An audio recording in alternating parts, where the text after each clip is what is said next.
Now, you also asked about culture, and that's an interesting point, because most near-death experiencers start by saying, well, there aren't any words to describe it. There aren't any words in this. I can't tell you about it. And I say, great, tell me about it. So they use metaphors. They often say, well, then I saw this godlike figure. I'm saying God because I don't know what else to call it, but it's not the God I was taught about in church. It was much different than that.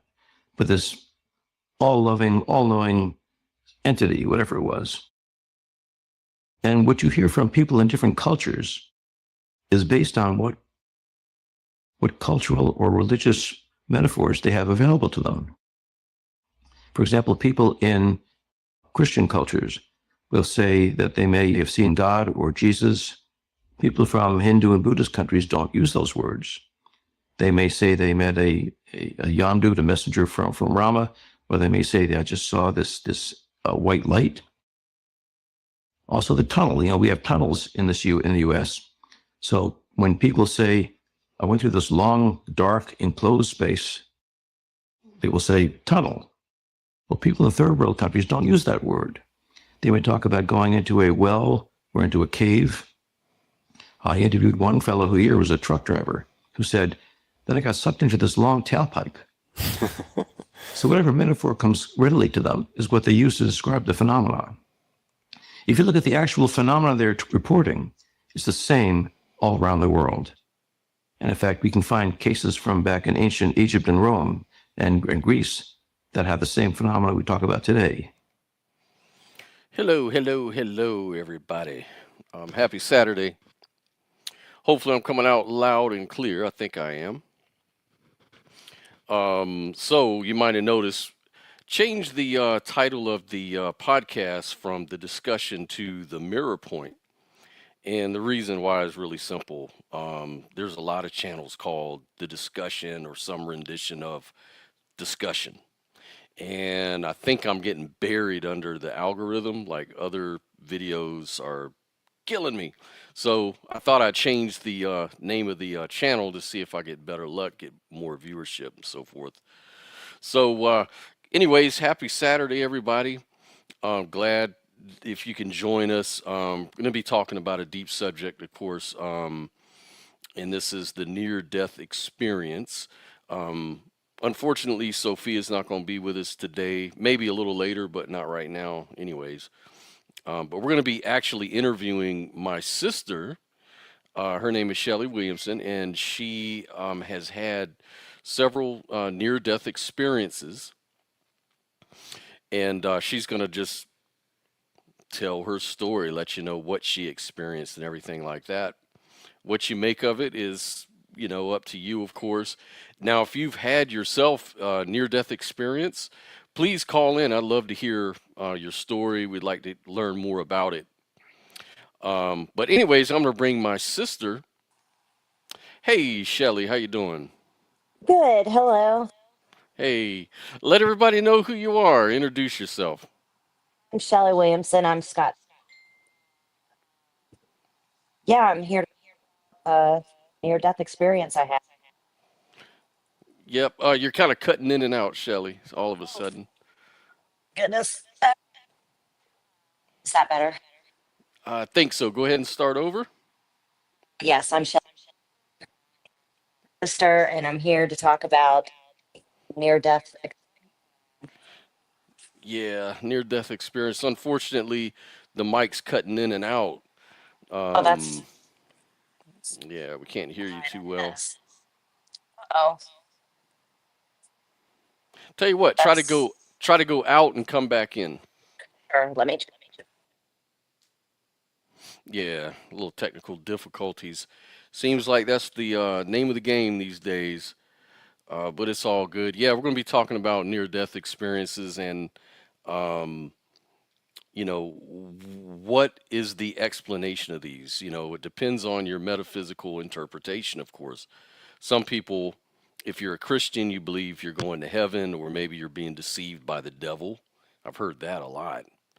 Um, Same with Muslims, as Bruce Grayson, the near-death researcher, indicated or actually pointed out was that depending on your cultural background, it provides you an attribution for your experience. It gives you something that you can attach it to that makes sense to you, perhaps.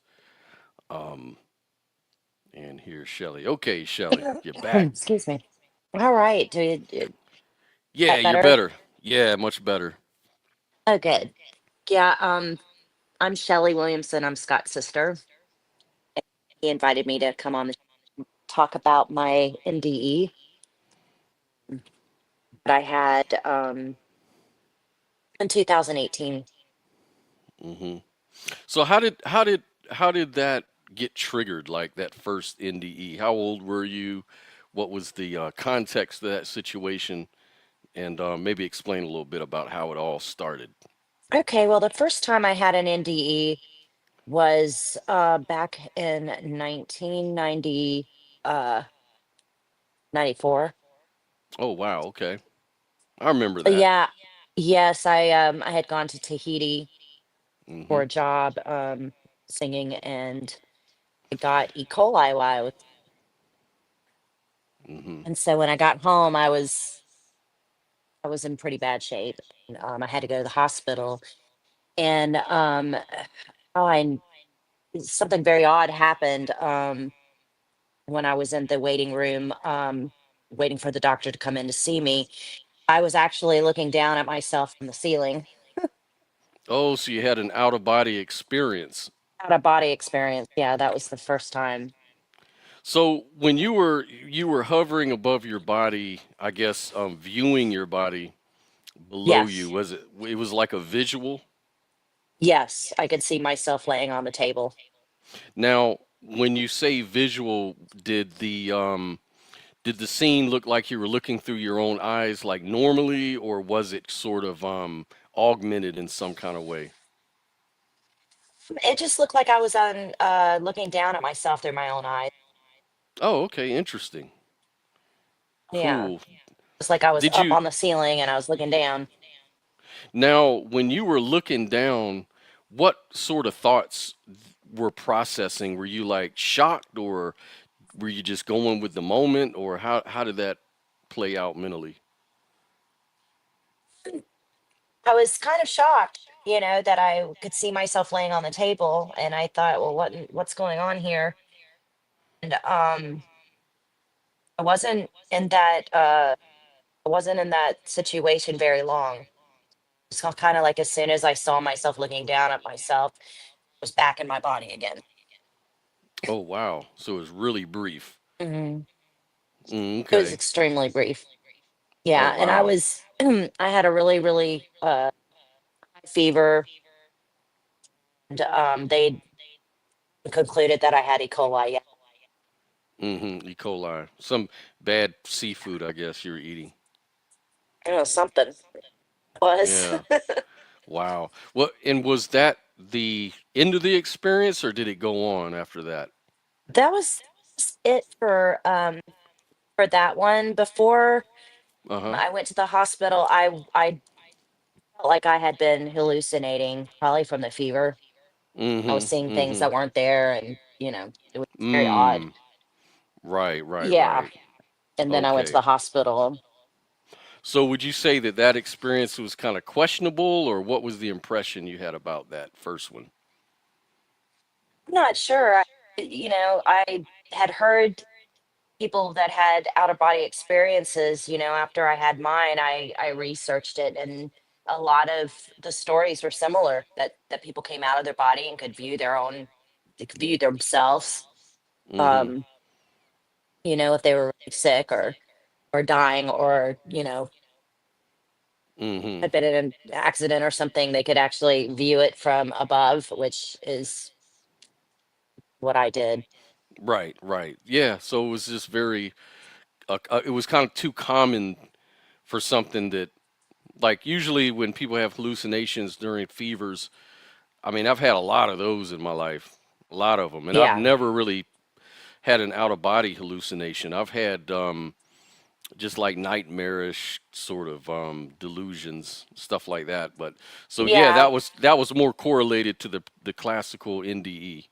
yeah. It was. I mean, I was on the ceiling, and I could look down, and I could see myself, and it was. I mean, that that situation.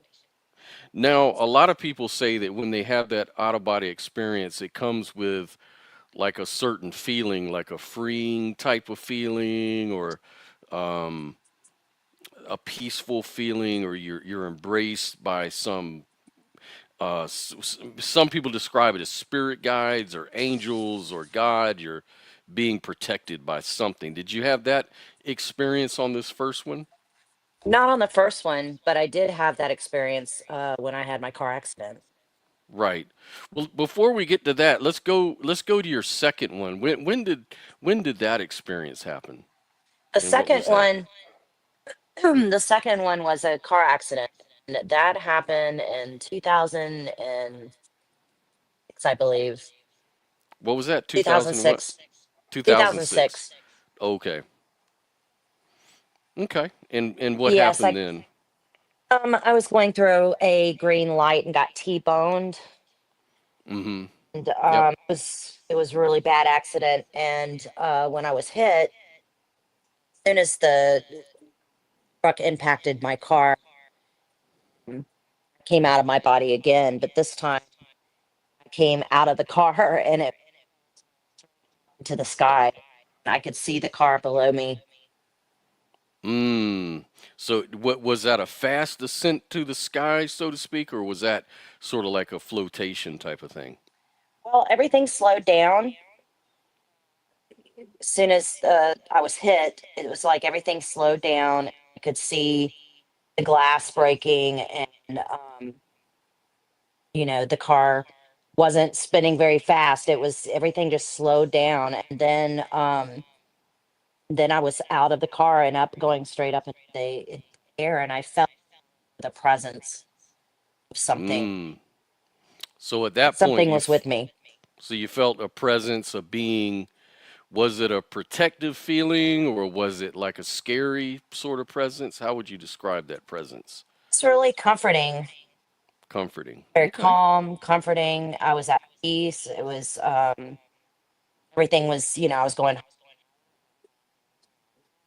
You say that again, you were going what? realize was go traveling high up into the air.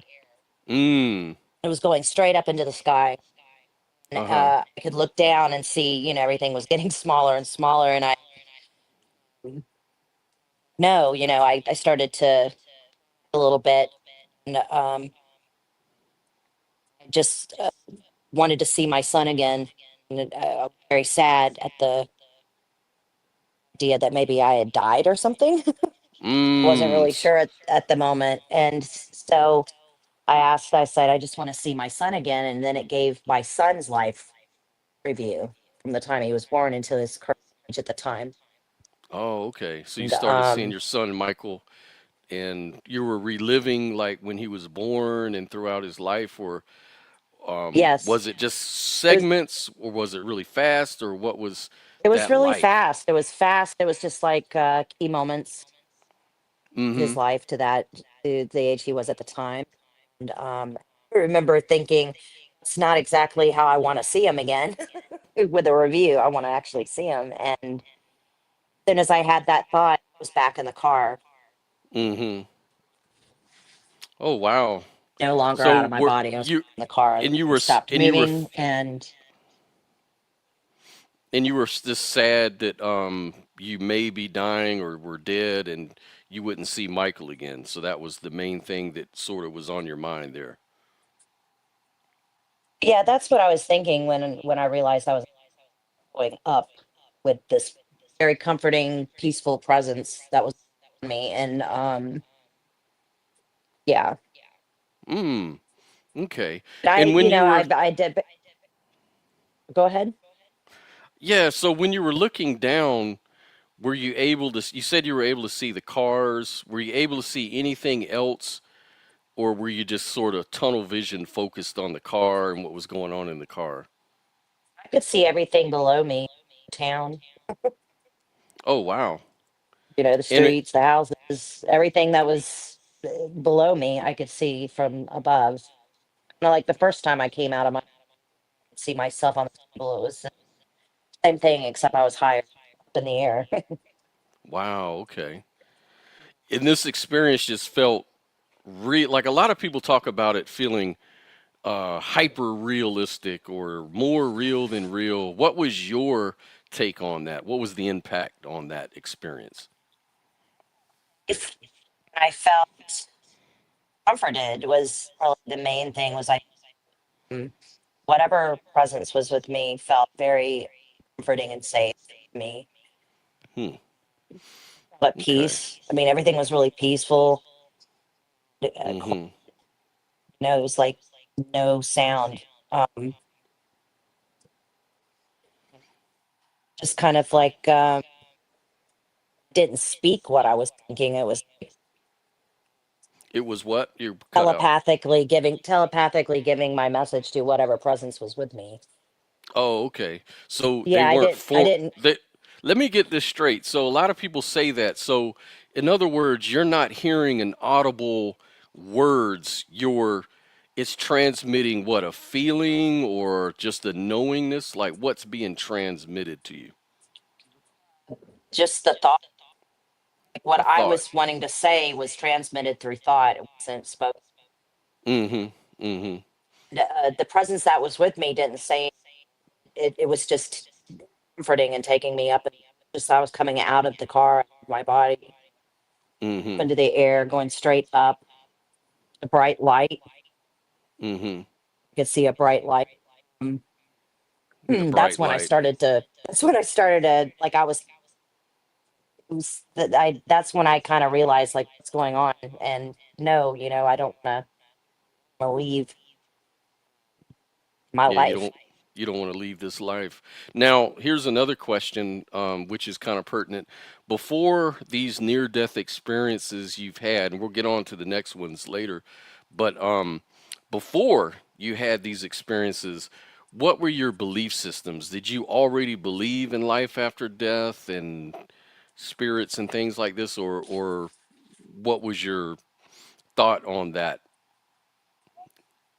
I didn't really have much of a belief system around the afterlife. Mm-hmm. I was clueless. The first time that I came out of my body, I You were what? was really young. Right, right, right. So, I didn't know what to think of that, you know. Yeah, because that was in 1994. So yeah, you were like just in your 20s or Yeah, somebody yeah. And I know because we grew up together, and I know that we didn't really come from a religious home necessarily. I went right. off. For me, I went off and started studying Christianity, and finally became a Jehovah Witness and became really active. as a lead in leadership positions, and it got really wrapped up in it. But at that time, you were pursuing your career as a musician, as a singer, vocalist, and that's why you were traveling to places like France and overseas and recording and stuff like that. So Right. you weren't really in that religious backdrop at that time. You were more into, the music life. Um, what Yeah. could you say about your life at that time um, that may have an effect or may not, or may be pertinent to the experience yourself? Like, since you weren't very religious, were you mainly into just,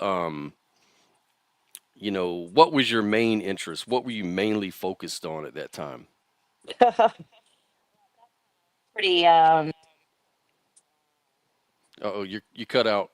oh, sorry. Yeah, it keeps cutting out. Uh sorry. Yeah, I was just really focused in on my career and my music, and I was really Mm, busy at the time mm-hmm. doing shows and traveling, so, Okay. just being creative. Yeah. So really, you had no cultural. Um, because what I'm getting at is you didn't really fall into that category of folks that had like this predetermined idea of what to expect. If I die, I'm going to go to heaven, see Jesus, and all that. You weren't. I already know you weren't part of that Mm, category of people. no, no, I wasn't. Okay. So during the second one, so on the second one, it seems a lot more dramatic. So just to kind of recap, you had the car accident, you were T-boned out on that main highway, Gulf Beach, and at that point in time, everything went slow motion, and you were able to see the glass breaking, the car was spinning, but it was all sort of in slow motion. Yeah, And then, I guess immediately after that, you started to you had this vision of ascending and looking down at the cars and the wreckage in the town, right? yeah, yes, And you had this feeling of comfort, like a being or a presence was with you that was comforting you during this whole situation, right? And yes. also you were missing your son, so you started having a review of his life, which is odd. Most people talk about their own life review, but you were Right. Yeah, actually, you were having a review of of Michael's life, your son's life. Go ahead.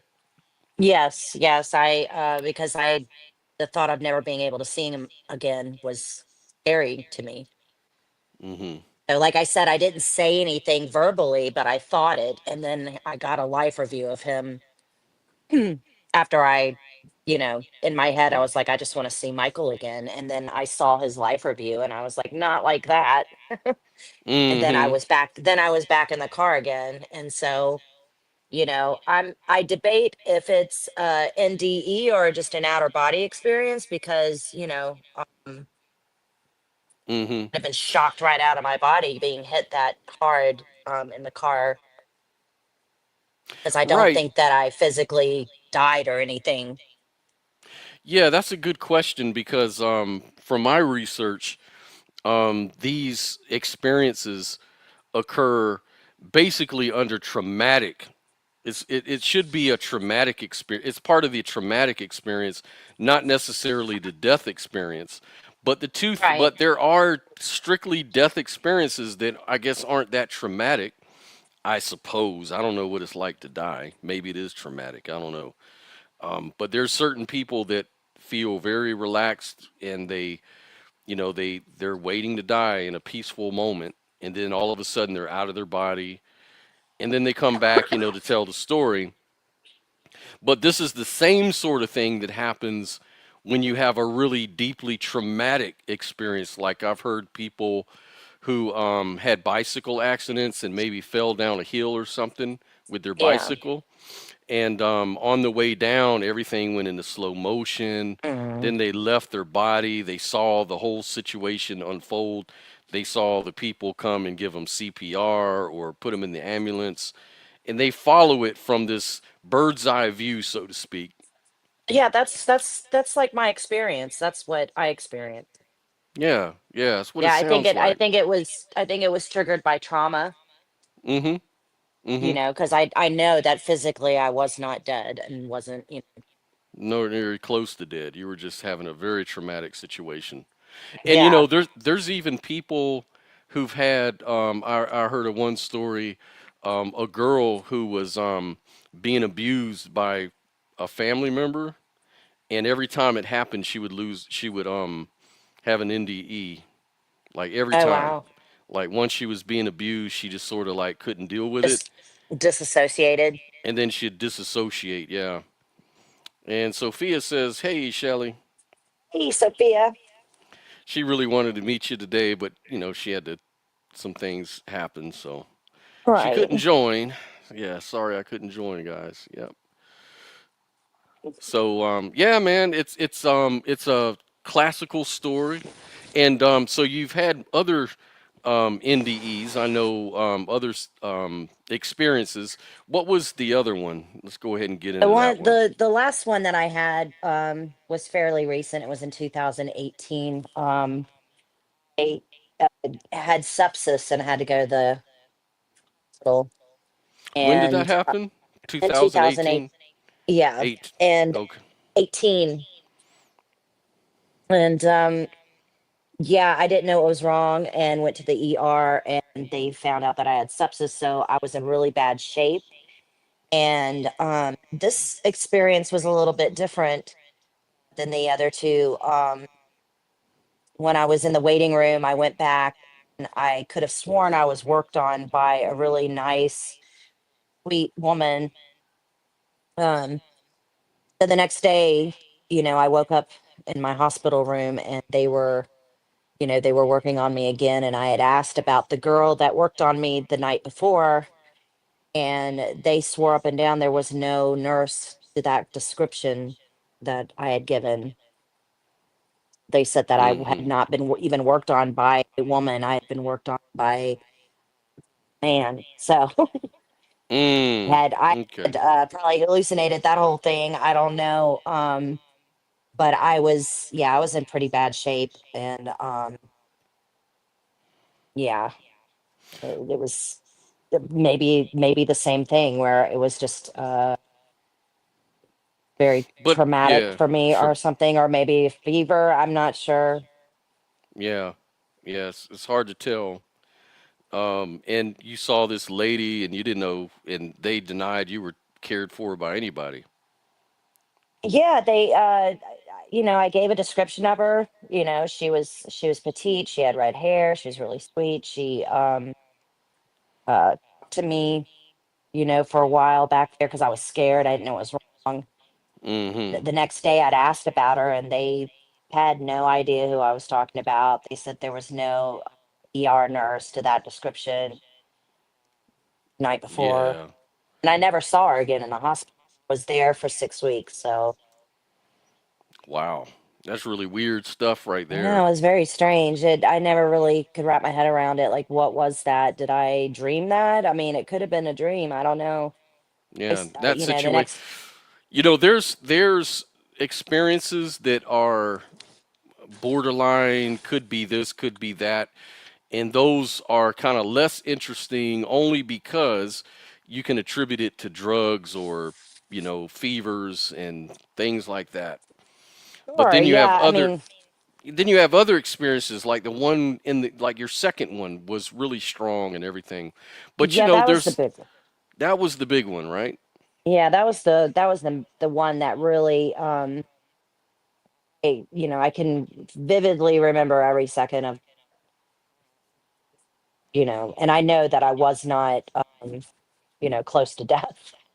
It's kind of Yeah, a yeah, yeah. traumatic thing that happened and I just came up, everything slowed down. It was like all the things that you hear, Mhm. about people have those out of body, everything's it was the same Yeah. thing. And the one thing that I really remember was just that presence that was with me was very strong and comforting. It was familiar too. I don't know how Yeah, to describe. that's a very common description. Like it's very familiar, very Mhm. comforting. Some people call that a spirit guide or a god or a loved one or something like that. Yeah, I But couldn't it's see sort it. of that I felt it. it was a feeling. Yeah. Yeah. Yeah, it was a Man, feeling. that's really now after all these experiences, where has that left you as far as your beliefs about reality? Well, it made me think that it makes me think differently about death. Mhm. That maybe we go somewhere else. I'm not exactly sure where we go, but Mhm. I was still yeah, I still felt like myself even though I was out of my body, which I thought that was the thing that was really interesting Hmm. to me was Like I the still ego felt like me. self. Yeah, I still felt Like Shelly Williamson with all yeah, your likes, dislikes and so forth. That's something like that. interesting. Yeah, it was very peaceful. Was there was no time either. It was like time didn't exist. Mhm. Mhm. Just Yeah, that's another weird one too. The perception of time. There's a study called chronoception, and it's how subjectively people can perceive time based on you know their subjective situation of the time. Like if you're in trauma, time stops. yeah, If you're in some kind of flow state, trauma is a form of flow state, but also just being engaged and focused, like on music, writing music, artwork, study, anything that you really meditate. When that's all it really is focus. Even in meditation, like where people focus on a word or their breathing or some sort of mindfulness meditation, they yeah, always report this, absence of time, which is a really unintuitive sort of idea, but it is nonetheless a very common report.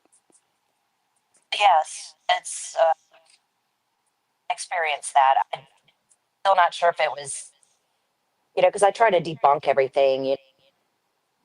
Hmm. Like, was it a trauma response? Was it a coping mechanism? Was it clearly I was out of the car and up in the, I was looking down from the sky. Right. Well, that's a good point. I'm going to share screen because it actually gets to that very point that you're talking about, like how to attribute certain things. Yeah, Like can we attribute it to um, drugs or trauma or what's really the attribution. So again, we're going to talk about that out of body experiences, and this is Bruce Grayson. He's a researcher. Dr. Bruce Grayson on near death experiences wrote books, does studies on these things. Look him up, but this is what he's saying. Yeah, it's surprisingly durable. It directly correlated with the strength of the mystical experience, which is measured using an assessment, much like your scale for NDEs. Right. What other characteristics seem to be hard to replicate with drugs or less frequent in occurrence? And perhaps this is an opportunity to speak to what exactly an out-of-body experience is, as you would define it. And I think we already gave perhaps an example of this with the Yeah. wings flapping. But could you say more about that? It's tricky to define an out-of-body experience. There's a large body of evidence looking at people who have their temporal lobe of their brains stimulated electrically, and they would claim they produce out-of-body experiences. They do not. They may produce a sense of not being aware of your body anymore, but they don't produce a sense of leaving your body and being able to turn around and look at your body and seeing it from an out-of-body perspective. They often say that with this stimulation, you can see a double of yourself, but you're seeing it from inside the body. You're not outside the body. And the WC is static, it's not moving around. Whereas people who have real out of body experiences talk about moving around the room, going to distant places. People who have out of body experiences sometimes can report things accurately that can be corroborated later on. That doesn't happen with stimulation of the temporal lobe. So we all have differences between these artifacts that are produced by temporal lobe stimulation and real out of body experiences. When you read some of the papers that have been published about temporal lobe stimulation, they say things like, well, my legs were getting shorter, or I felt like I was falling off the gurney. And they're called these out of body experiences. They're not. They're somatic hallucinations, but they're not out of body experiences. You can get out of body experiences with other types of mystical experience and with psychedelic drugs. Whether the same or not is kind of open to question right now. We don't have examples of people having drug-induced out of body experiences, having accurate perceptions of what's going on around them, whereas you do with near-death experiences. Now, that may be because we haven't looked deep enough yet, and we may find them. But at this point, we don't have that. Yeah. So that's interesting that because you hear this all the time. People say, well, you can replicate out of body experiences just by you know, certain drugs or stimulation of the temporal lobes and things like that. Mm. But as it turns out, not really. That's interesting. I've tried hallucinogens like DMT and mushrooms and things like that, and I didn't really have an out of body experience in the sense of feeling like I just escaped out of my body and I was free of it and I was floating around looking at the rooms and this and that and this and that. That wasn't Right. my experience. I had the classical DMT experience of just going through a tunnel, but I could open my eyes and snap out of that. So if I kept my eyes closed, I could go through the tunnel, see the entities and things of that nature. All of that stuff was really crazy and it was really real. It was hyper real and all of that. But I could simply shift from one place to the other, I noticed, because I was always opening my eyes and then closing them. And so my experience was a little different in that case. If you keep your eyes closed, you can stay immersed in that experience. But this is different than the near death experiences that you hear. This is more like there is no shifting. You're sort of out of control. You're sort of just taken away out of your body. You're comforted by things that you didn't create intentionally in your imagination. These sort of things come to you involuntarily, which is the case too with DMT in many respects. But it's just I take it that it's just a whole different quality. Now, you've never really tried DMT, Shelly, so I don't think you can compare the two yet. No, no, I haven't taken any drugs like that. So I don't have anything to compare my experience. Um, just know that it was very, very real. hmm You You know. know, and when I hear these stories, I mean, I've never had the experience myself. I always grant people their experiences, and I believe them. I believe them when they tell me this is what I experienced, this is what I went through, and I believe them. And it's not just one or two people saying this stuff; it's millions of people. You can go on YouTube and watch it all day long, and you'd never, Yeah, I mean, I used to volunteer, at the IONS in California, the Association of Near Death Studies, yeah, and I would interview all these people, and all these stories were so similar. It was just kind of mind-boggling. yeah, it's very similar. I mean, I didn't know what it was. I thought I kind of had an idea. Maybe it was an outer body experience and did a bunch of research. And yeah, a lot of the stories sound very similar. We have the same, with the time down and, coming up your body, being able to view yourself was the same. hmm And just, I don't know how to describe it effectively because, just to say, oh, okay, This just doesn't seem like I'm giving a good enough description because the Yeah. feeling was so overwhelming. It was calm and peaceful, and you know, You know, one of the things that is sort of odd is that a lot of people don't report having an experience like when they have cardiac arrest. Some people really don't report having experience at all, right? And you wonder, why do some people have near death experiences and other people don't? That's always a question I have too. But a lot of it could be attributed to, some people say that, well, the drugs you take suppresses your memory, so you don't remember things, you don't carry it back. Some people say that they don't want to talk about it. There's a lot of people that pretend like they didn't have an experience because it's hard to explain and they don't want to be looked at as crazy. There's a lot of stories of people who didn't really come out come out in public to talk about their experience until 30, 40 years later. yeah. I Um, mean, s- it does seem unbelievable, when people talk about it because and then also it's confusing because for me anyways, it's confusing to understand because I've been in other car accidents and this didn't happen, mhm, you know. mhm, So I didn't come out of my body and I was hit. yeah. Lou says never did those type of drugs, but have heard of people on LSD and other experiences when on psychedelics. Yeah, like that's what we were talking about. I've had really fascinating experience on psychedelics. Can these things be chemically induced when near death or triggered by trauma? I would say yes to all the above. There's always a trigger. The question is, what is it triggering?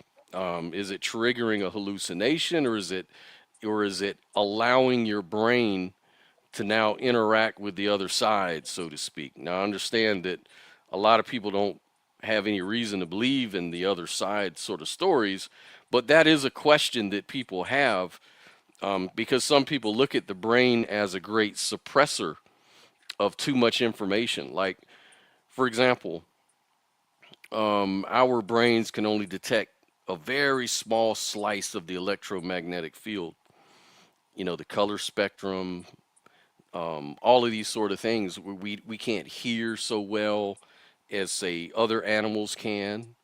Um, Sometimes when we damage the brain, there are people that become synesthetics, meaning that they can perceive reality permanently in a different kind of way and accurately and veridically. Just look up synesthesia. People that have brain damage, all of a sudden they can play the piano like Mozart, or they can become these savant-like geniuses just Mhm. after a basic head injury. So it's almost like it could be that the brain, for practical and evolutionary reasons, sort of locks you into a certain kind of experience. But then if you damage the brain, all of a sudden it unlocks all of these sort of abilities or perceptions of reality. And so some people would claim that, during, trauma or, certain kind of drugs or something like that, it simply, you know, allows the brain to sort of act like a transducer of this sort of information out there that we don't normally have. That's just the claim. That's a theory, a hypothesis many make, to sort of explain these things. Now, the other explanation is, look, you damage the brain and somehow it just causes these sort of hallucinations like synesthesia and things like that. Like, maybe you already knew how to play the piano, you just sort of suppressed it, and it just comes back after you forgot that you tried to suppress your memories. There's all sorts of different theories people have to explain these sort of things, and so I just kind of leave it up to you to decide what's what.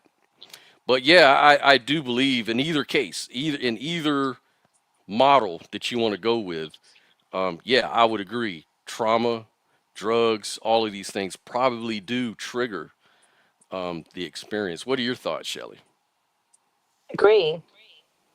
Attribute my experiences to trauma, Mm-hmm. Yeah. Now, just but I being mean, shocked. do you believe that your brain is sort of like a radio that's sort of picking up on information out in the universe that we don't usually have, and that this brain damage or induction allows you to pick up that information? What do you think? Yeah, yeah, I do agree with that. I don't see why that wouldn't be the case. Mm-hmm. I mean, if our brains are, because of damage, are able to tune into things that normally it's not, that wouldn't surprise me. Right, right, right. Yeah, it's we live in a very mysterious universe, and the brain and consciousness, these are things that we don't really fully understand. We're pretty much just scratching the surface on our understanding of how consciousness works. You know, we have the hard problem and things of that nature. And Lou asks, Right. reminds me of the Doors of Perception. That's right. And by the way, is Shelley the singer? Yes, she's a singer, and she's got, tons of music out. She travels, around the world, performing and stuff, and has been for many many years. And so she's really been really fortunate in that regard to be able to make a living singing and doing and following her passion. Would you do you have anything to say about that, Shelley, about your music career and stuff that you want to talk about? Um, I've been blessed to be able to travel and do music and be creative and see the world, and collaborate with really talented people, and yeah, I You were telling me a it's what funny I story the other day. You said that, when you're here, you're kind of on the daily grind, but when you're in Europe, you're being like a spoiled by different. billionaires and stuff. And you just got it, back from Europe, what, about a week ago? yeah, Explain yeah, that it story, seems like but tell that story. Yeah, that's funny. it seems like I'm in a different dimension when I go over there. It's like a totally different. Well, I mean, because you got a different. You're on the other side of the world. The culture is different. Um, the weather was definitely different than here. It's just, yeah, I just feel like a different person when I'm over there. When I come home, it's like, oh, back to, like, it's like that never happened. It's like it was a dream or something. Yeah, because you were saying you go over there and you're eating like, $100 plates of I mean, food and it's just a meeting with different. rich I mean, people well, it's a that different. respect you a lot. They like look at you like you're very important. They're trying to really impress you and buy you dinner and talk to you and stuff like that. But when you come back to the States, you come back to this little town and it's back to the daily grind. Nobody gives a shit. It's like, It just makes you appreciate, you know, your opportunities, and just appreciate the good things that life bring you. I mean, um, yeah, I love it over there. I love well, making music over in Europe. yeah. Well, when it comes to life in general now, these experiences, have they changed your outlook to life? Like, are you scared of death? Are you more welcoming of death? How do you approach life now that these near-death experiences happen for you? Like, how did that all affect your philosophy in life and your approach to life? I mean, having those experiences has taught me how fragile life is, you know, Mm-hmm. and because unfortunately, I got very sick with sepsis, and came very close to dying. They didn't even think that I was going to make it through the night when I arrived. So I guess having these experiences has just made me appreciate my life more and to um, live the life I want to live and just be grateful for what I have. Mm-hmm. And as far as death, I look at that differently now because, like I said earlier, I feel like when we die, we don't, it's not just darkness and over, you know. Mm. I feel like we go somewhere else, Mm-hmm. Well, continue, but I've never had a near-death experience, and if I was to, even if I was to say that, the near-death experiences are what we experience right before we die, but after we die, it's all over. There's no experience after that. There's a few ways to look at that and still maintain a sort of confidence in the face of death, right? yeah, Because in a sense, I want my last experience on the world to be pleasant, right? So if this is what you have to look forward to, possibly, then that's a wonderful thing. And it helps me to want to be a good person and create positive memories in this life and a positive impact because, we have that life review thing, man. And a lot of people that live these bitter lives and everything, they have to relive these bitter memories and this regretful memory. Whereas other people, the more good they do, they get to celebrate those memories and celebrate right, life experiences. Now, after all it's done, boom, it could be over. But who cares? That was your last experience, and it should be as good as it can get. So I look at trying to live a good life just for that last experience, even if that's all there is. But the other way to look at it is that experience, what is experience? There's no such thing as a no experience. That doesn't make sense. There's only experience. So if this one ends, it always exists somewhere else in some other person's life. And so in that sense, consciousness sort of goes on. And something really funny about that, there's a thought experiment called the quantum suicide. Have you ever heard about that?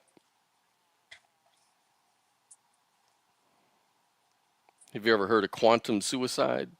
no, I have Okay. So it's really a thought experiment, right? So have you ever heard of the Schrodinger cat experiment? yes, Okay, so it's like the cat is either dead or alive, depending on, an observation. Like when you put the cat inside the box, right, and you close it and it's hidden from sight, can't be observed, and it releases this little radiation. The cat is in superposition. It's a quantum superposition, right?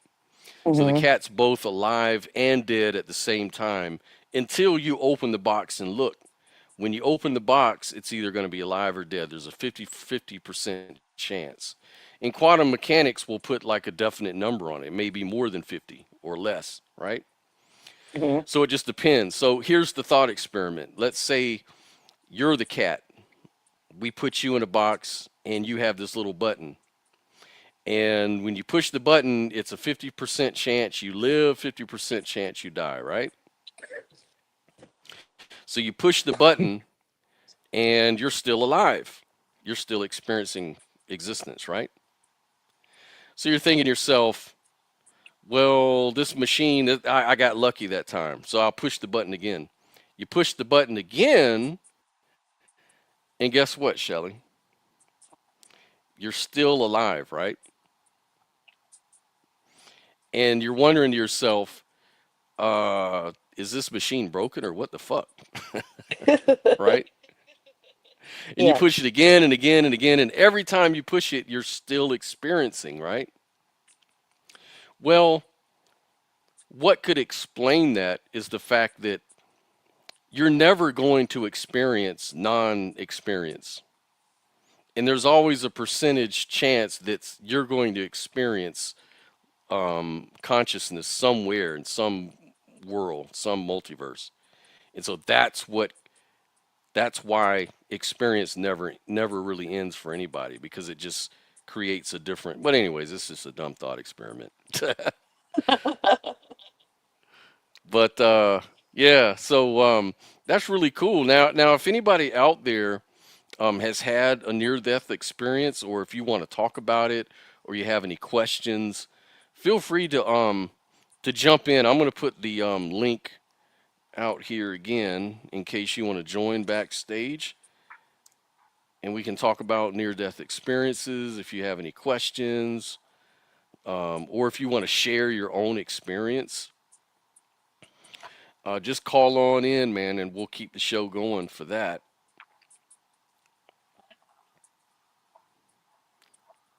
And yeah, and Thanks for by the having way, me. guys, I'm sorry, go ahead.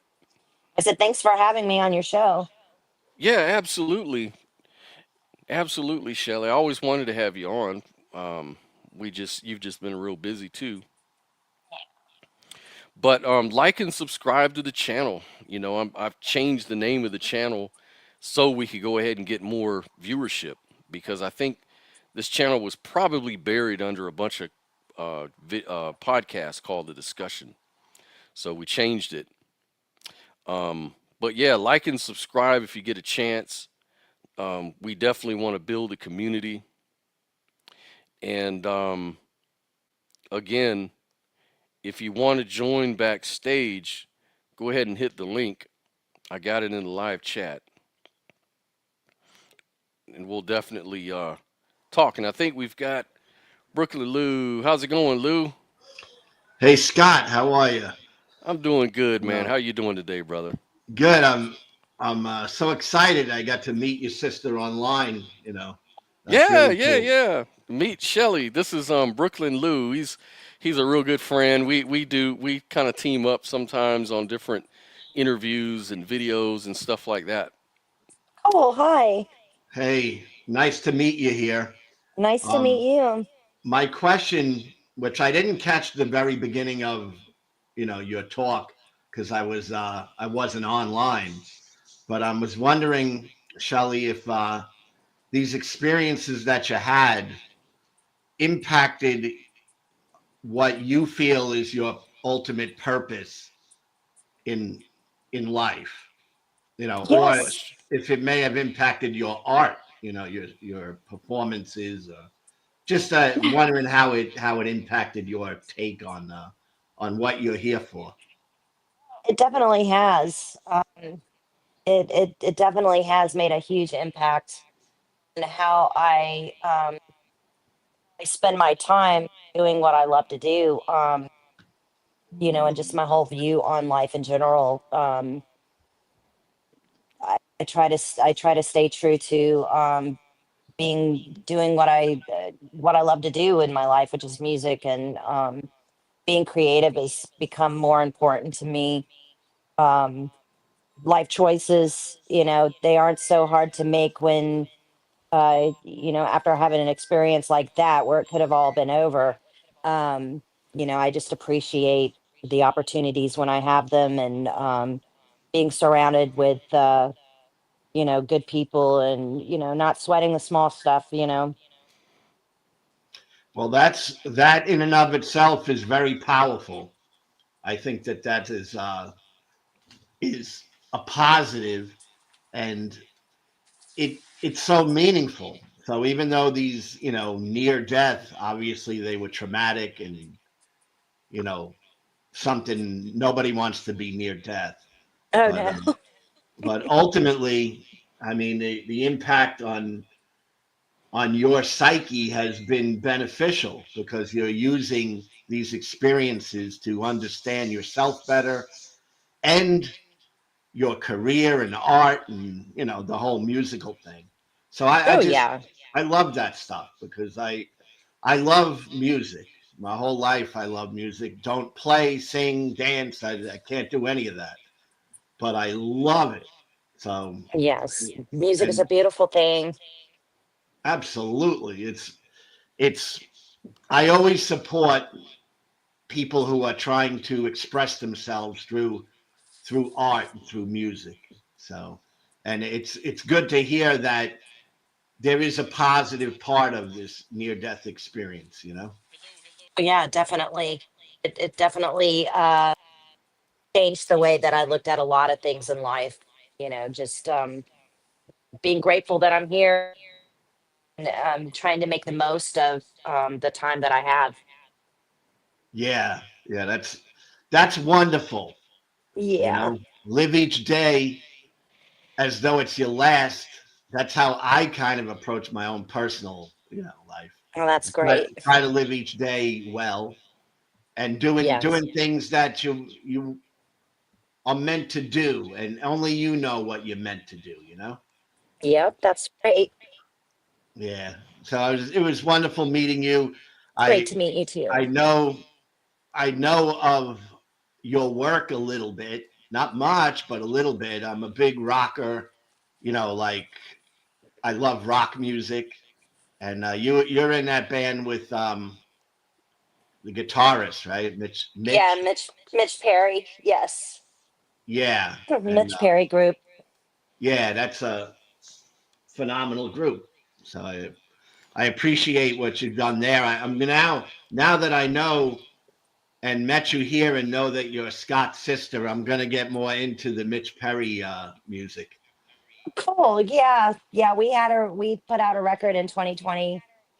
Um Mitch Perry group. It's a great album. There's two other singers on the record, and it's a great album. Now, do you ever write yourself, or Yes. you do Yes, write your own stuff? I do. I'm writing songs now for my next record. Well, you And I got a did, new fan because I'm gonna follow you now.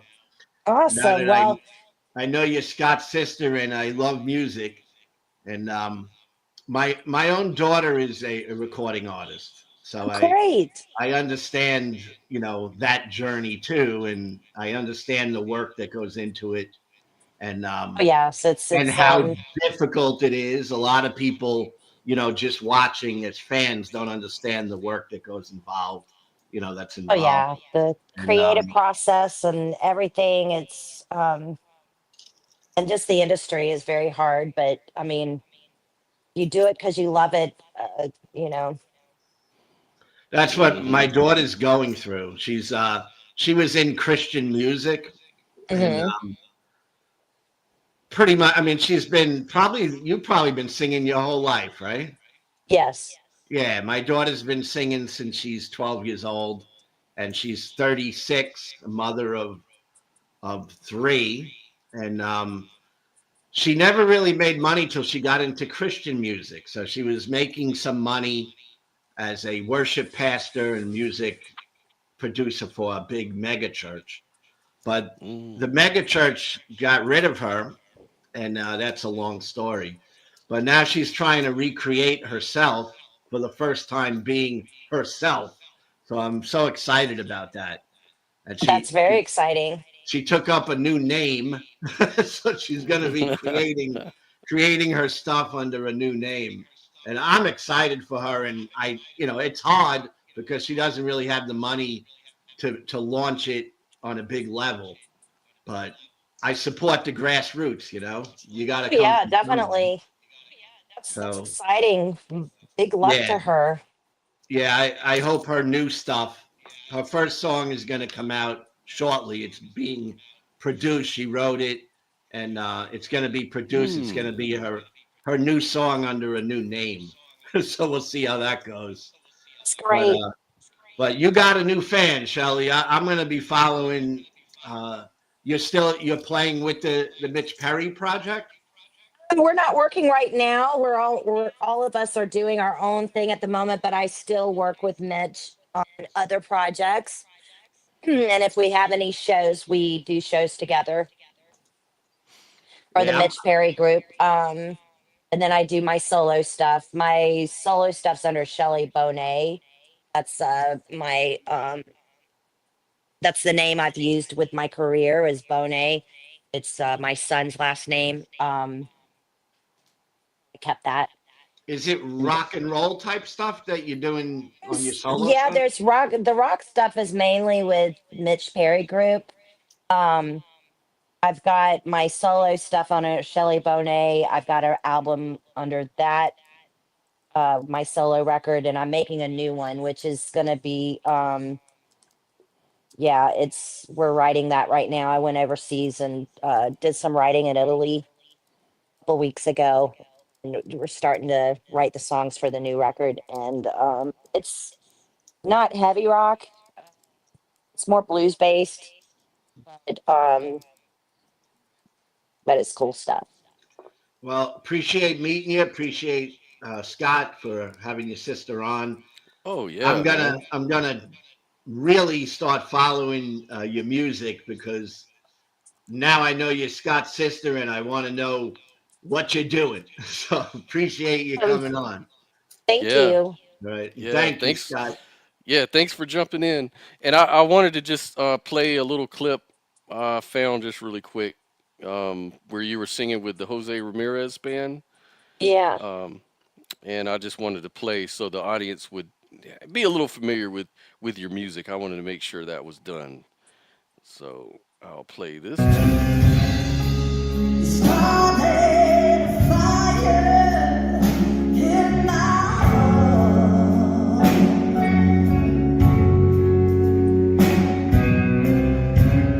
and you better believe no one can tear us apart.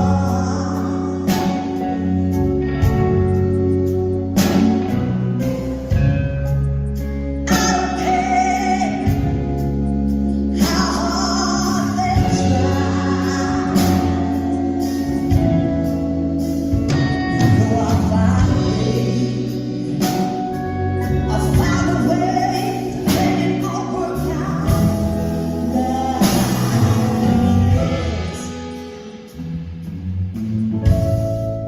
Saying goodbye, you're driving back home,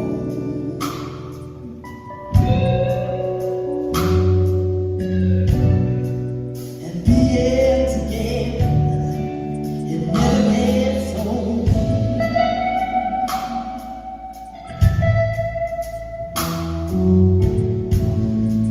I can't wait for the day we don't have to hide.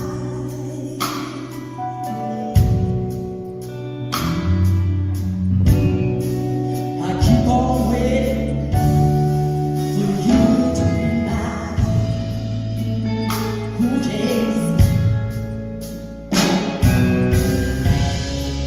We can't change who was better.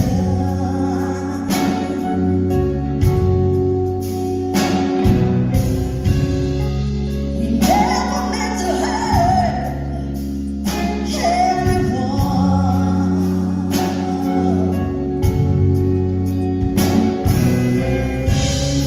If loving you means I have to feel the pain, well, you know, yes, you know, how many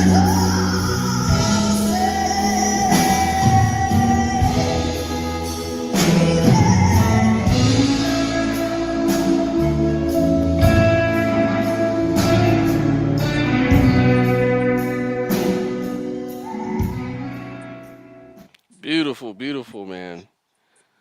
Man, Yeah. Wonderful. that's my little baby sister right there. I'm Good. so I proud hope of her, you're man. proud, Scott. That's Oh amazing. man, it's so much, and you know we've worked on music together, in the past, and still do. Yeah. Yeah, we're I always doing that. I had Yeah. no Our, idea, Scott, that you did music whatsoever. But our whole Yeah, yeah, family's yeah. musical. And it all started with my granddad. My granddad's Hawaiian, and he came from the village and moved here to start singing and performing all over the country. Man, isn't that right, Shelley? Yeah, he was a famous pedal steel guitar player. He was in films and toured all over the US. Didn't he beat one of the Three Stooges up? That's what I heard, but I don't know. My mom said somebody was hitting on my grandma, one of the Three Stooges, because he was performing on one of their TV shows, um, and he was backstage flirting with my grandma, so he went back there and knocked him out or something. Well, that goes back a long way, the Three Stooges. Yeah, man, it's Yeah. like that's Yeah. crazy. Yeah. And Oh my my brother gosh. too, my brother Sean, he's really big. He used to sing with a band called the Atlanta Rhythm Section. I love them. Love the Atlanta Rhythm section. Yeah, Yeah. he was the lead singer, and Oh, get out of here. yeah, he So Into You is one of my favorite so into songs you, all of of that all cool stuff. time. That's one of Yeah, my favorite songs. I've loved that song since I was young. yeah, he joined the band. So when they started doing their tours, he didn't record the vocals, but he actually filled in for the lead singer through their tours and stuff like that. And my brother worked for with James Brown, produced a bunch of albums, solo albums, and stuff like that with other bands in Germany, like Backbone Slide and the Sunnyland Blues Band. And King yeah, I've got a Karma. yeah King Karma. Yep, man, it just he's I been with worked a with lot. Sean. We recorded Yep. together a lot. Mm-hmm. Wow, that is I. You have a real musical family. That's amazing. Oh I yeah. In my family, I don't have. I mean, I have people who like music, like myself, but my daughter kind of came out of nowhere. She kind of like when she was young, she was gifted and just stuck with it. Mm-hmm. And you know, never That's made great. big money, but she's made a living, which is to me hard enough to do in music. Oh That's yeah. success right there. If you can make a living Exactly. from music, that's success. You're successful. That's how I see it. Yeah. Hell But yes, she indeed. still she still has a dream, I think. I think it's still burning in her. Maybe for another couple of years she'll push to try to do something that will, Yeah. Mm-hmm. push her That's through to, great. to more mainstream or something. Yeah. But And your daughter, music. is she a Christian herself? Oh yeah, which is you. It's funny, right, Scott? Hmm, yeah, I was about to say. Yeah. No, my daughter is in ministry or was in ministry for many years, and her ministry was music. All right, and she puts together the music she was putting together the music at a mega church, and Christian music has been a big part of her life. But she's like Shelly. I'm sure you can sing anything, and my daughter can sing anything. She Hmm. doesn't have to sing one style or another. I, Right. I'm not big on the Christian worship music myself, but Right, but uh, right. but but she Obviously, likes it, and I like when she does like rock and roll. That's like what I like what she does. right. But like she does a great "Dream On" by Aerosmith. Nice. Mm. Yeah, she kicks butt on that one. But Oh, she's got a strong voice then. yeah, you know how it is. I know you guys know what it's like. I mean, she grew up her whole life doing music, so Hmm. it's not. This is something that you know when you know, right? Yep. Oh Yeah. yeah, absolutely. You know the work Um, involved and all that. hey, I've Objective Ethics has jumped in the on stage, and I think he wanted to talk to you really quick. Lou, how you doing, Objective? Oh, bro, I don't even know. I literally just woke up. Oh wow, okay. Yeah, Think you I'm doing okay. I missed. haven't had my coffee yet. Ah, what time is it where you're at? Oh man, it's like 11 o'clock in the afternoon. Oh, okay, okay. So you're on the Yeah, West ever Coast. since my yeah, I'm West Coast, but ever since my medical problems, Mm-hmm. it's messed up my sleep schedule. I'm having so much pain that at night I'm not sleeping, so I don't usually get to sleep until like 4 o'clock in the morning. It's brutal. Oh wow. Okay. Well, I'll let you talk to Lou real quick. I'm just gonna be out here hanging out with you guys. I just had a couple quick questions. Um, I'm getting a lot of echo. Yeah, try Are to you close guys? down those tabs or something. I'll turn mine down. I If don't you have have any, anything else. nothing open, okay. Hmm. If you go into settings, there may be like a or maybe I can go in it for you. Hold on a second here. Let me just edit your mic settings. Okay, you got echo cancellation. Let me just turn it off. Okay, go ahead. Try that. That's Any still better? there. Still there. We can't hear the echo, but you can. Yeah. Okay, if you guys Yeah, about we're this, able to hear you fine. Yeah. okay. Yeah, Lou.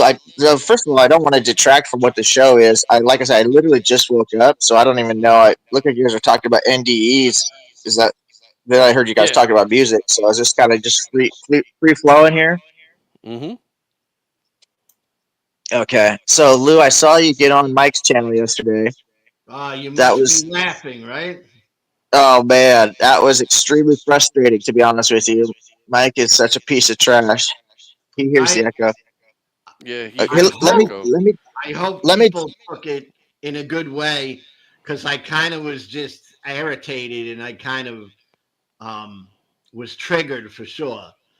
But let let me. No, I want to talk to you about this, but I don't want to have bad quality on this stream. So let me jump out and then jump back in and see if that fixes the echo. Okay. all right, Okay, and about that, Lou, um, I need to play catch up because I can't even believe I missed that because I'm always watching for your videos, but I was out of pocket yesterday. So what happened now? what happened was, I follow a Christian guy online, and I'm always in his chats and stuff, and of course I'm coming from the other side. So yesterday I got on and I just kind of was triggered. So I kind of, I'm not really happy about it, but I think it was okay. I kind of flew off the handle a little bit. And, but we're cool. The guy, Mike, I spoke to him after and he's cool, you know. What's his last name? I don't know. I know his channel. Not Mike Winger, is it? No, no, no, no, Okay, I was about to say, don't mess with Mike Winger, man. no, no, not at all. that dude, that dude gets No. triggered easy. But it was kind of funny. I rewatched it. I'm like, holy crap, this was crazy. Because I gotta see that, man. You I gotta. was very like irritated, and honestly, I'm not proud of it, but Well, what I'm was the also topic? I'm also not ashamed of it either because I don't get Yeah. ashamed. Well, I know you, Lou. You know the thing I love. Me and Sophia were talking about the other day. We're like, the good thing we can count on Lou because it's kind of like with me and Sophia. We're kind of like bad cop. We're kind of like good cop, bad cop on here sometimes when it comes to the debates. Like I try to keep it very, I'm very etiquette, respectful, patient, all of this. Sophia's more passionate, she doesn't take a lot of shit. And Yes. but the good thing is you come in kind of right there in the middle though, because sometimes you jump in and save the day because you're like, well, I'm going to come at it a little different than Sophia, but I'm also not going to play Scott's role either. I'm just going to do Lou and come in, and it's really great. We were laughing about that the other Well, day. I was a Sophia yesterday with the guy Mike. Yeah. Hey, you need that Hey, I need it sometimes. That's why. But go ahead, objective. Let's see if you sound better. Okay, is this any better?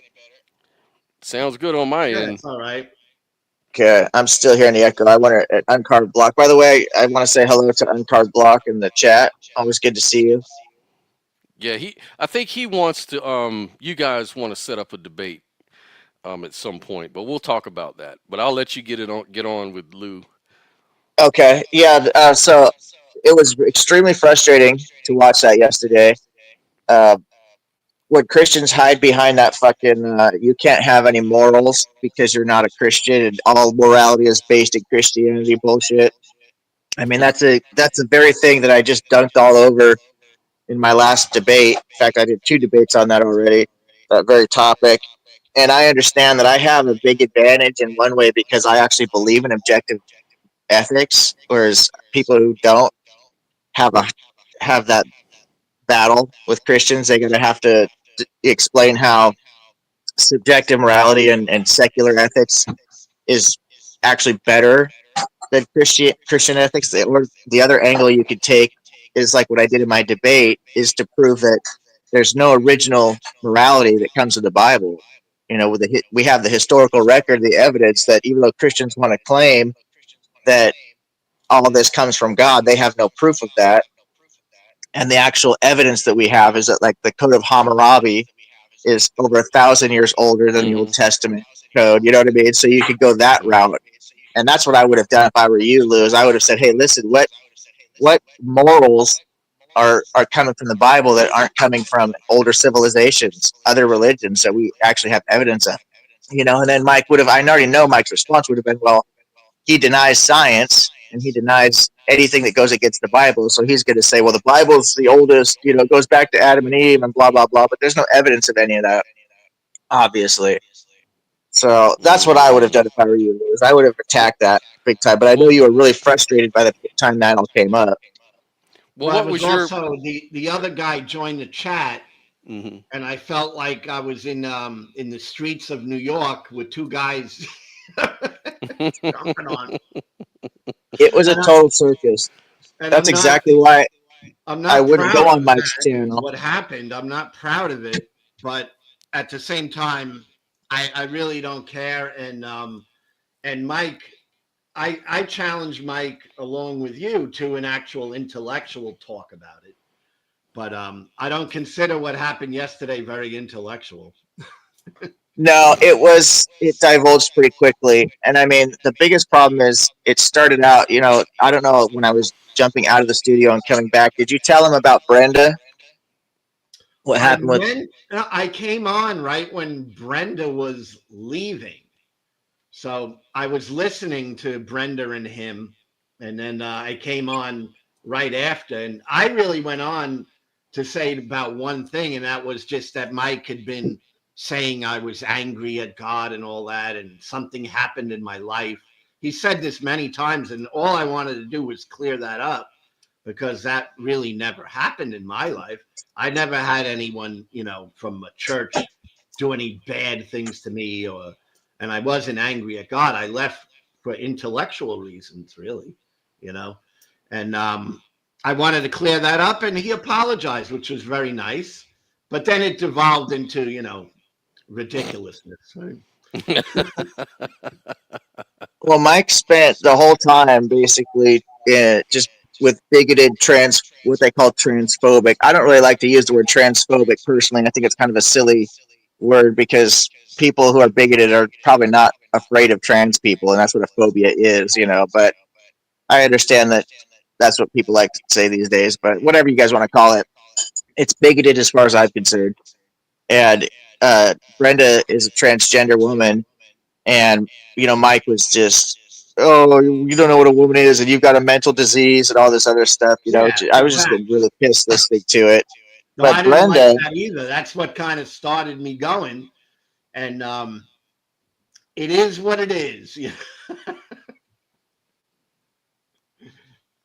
Mm. I didn't Yeah. see how that called it. But Brenda, she actually is extremely intelligent. I really would love to get a chance to catch up with her on a live somewhere because I'd love to talk to her. She is very brilliant. I've seen her debunk so much stuff just on stuff I've come across. When she came into Mike's channel, I mean, she ran Mike through the paces. And because he was getting cooked so bad, he resorted to just personally insulting her transgender stuff. I mean, she was literally just cooking him, making him look like an absolute idiot about language and the use of words and his weakness in his foundation for his claims and stuff. There's a guy who calls himself, I think his name is Adam. He's a nice kid, so I feel bad for having to say this because I know he's got some really bad autism and stuff like that, some other issues. But unfortunately, he's a hardcore King James onlyist, and he's also a flat earther. And so I debated him one time about the flood, and I was cooking him on the flood. And so, in order to try and get around like the heat problem, he brought up flat Earth, which I couldn't believe I was having to debate him about flat Mm. Earth to instead of the flood. Also, it was so ridiculous. But I've seen Brenda cook him on flat Earth before, I and know that Brenda was trying to make some points, but Mike would interject. And I don't even, not sure if Mike even understands what Brenda was really trying to say. I'm not sure. Because, she was talking about linguistics and stuff like that, you know? And I'm not sure if Mike understood even what she was trying to say. well, I don't know. I'm not sure about Mike. On one hand, I think he might be extremely manipulative, and so he's a little bit smarter than he comes across because he's actually trying to manipulate. Like he said something that was demonstrably false.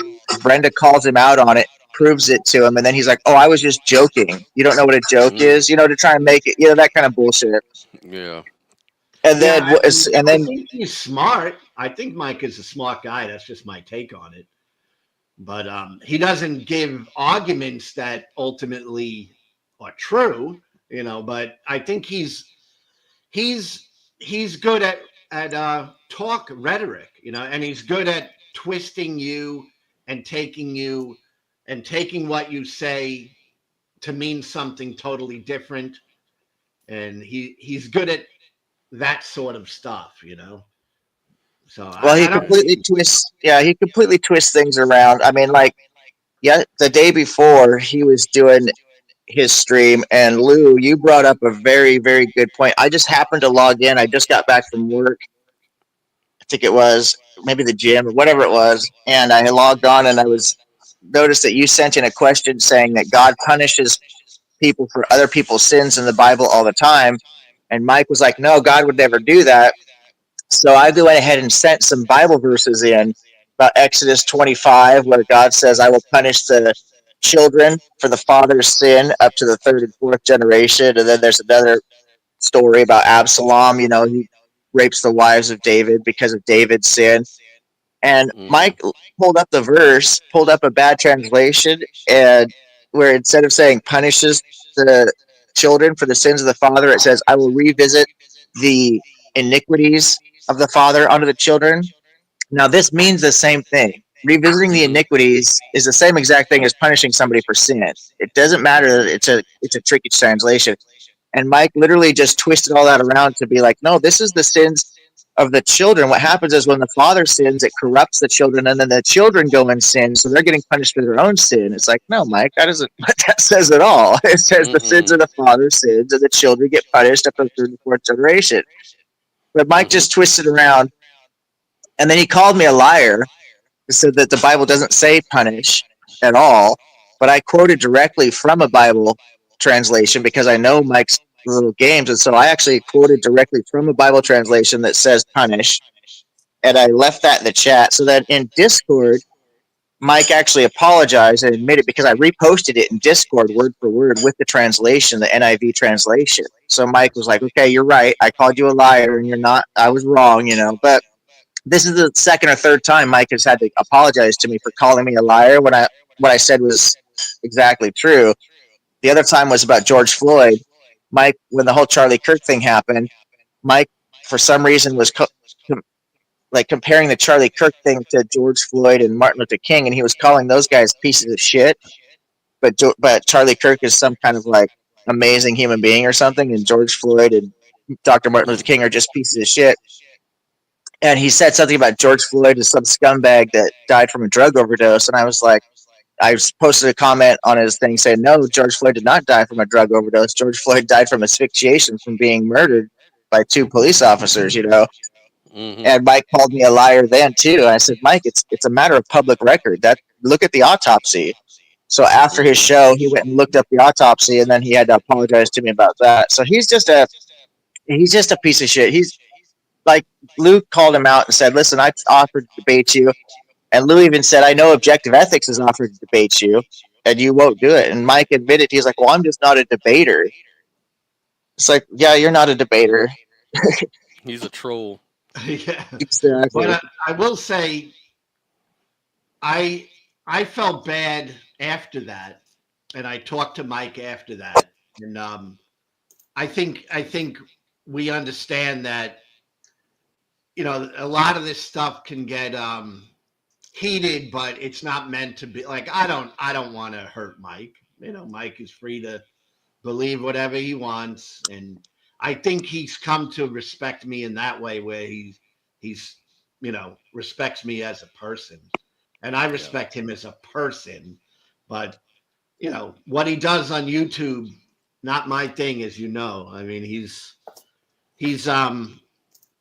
pushing a form of fascist, racist type, transphobic, all those things. He's that, online anyway. White Christian nationalism. Yeah, yeah. White Jesus. Yeah, I honestly don't know what it means to when you say I respect somebody as a person. Like, I don't have any respect for Mike whatsoever because he is a bigot and he makes it well known in public. The whole reason that Mike and I are having a go at it is because um, he told me when he was trying to defend biblical slavery that he owns his children as property, and I that pissed me off. And that's when I was being polite to him, because he wasn't.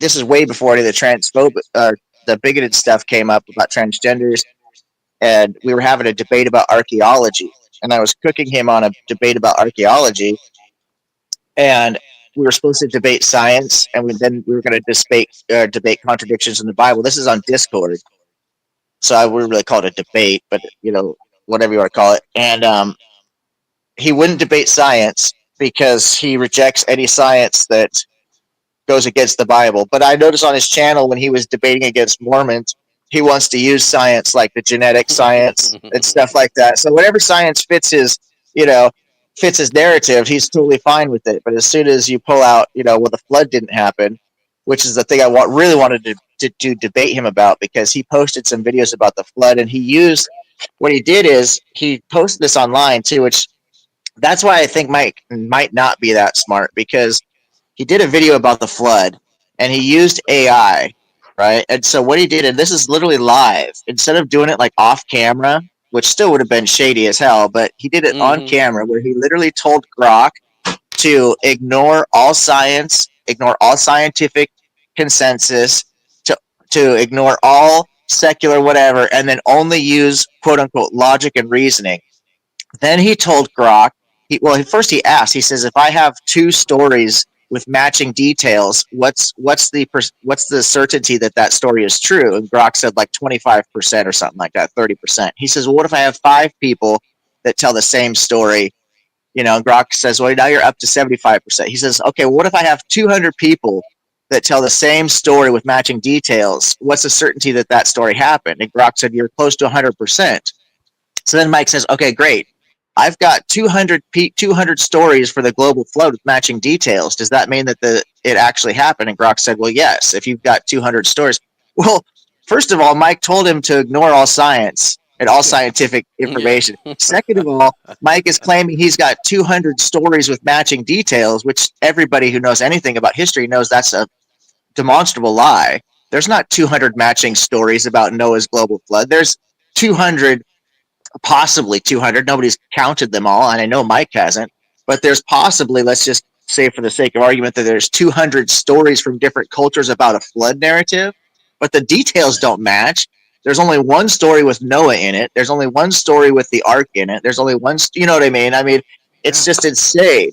So he presents all this misinformation, specifically tells Grok to ignore all the science, and then he posts this video, like, and he smiles at the camera, he's like, look, the flood happened. I've got, even AI admits it, that the flood happened. And it's like, dude, you are such an idiot. Well, when I say he's smart, what I mean is not necessarily in an academic way, but in terms of he's savvy when it comes to verbal combat. You know what I'm saying?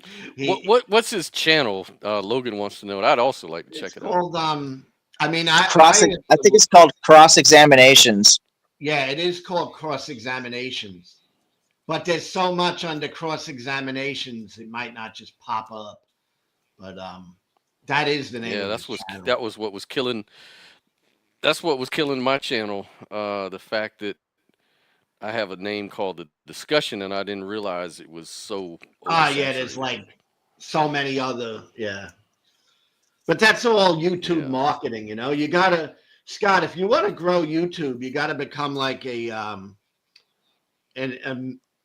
social media expert. It's really hard. I mean, I work For on real. my channel and I work Hmm. on it all the time, not making videos, just strategies on how to get it out there, you know.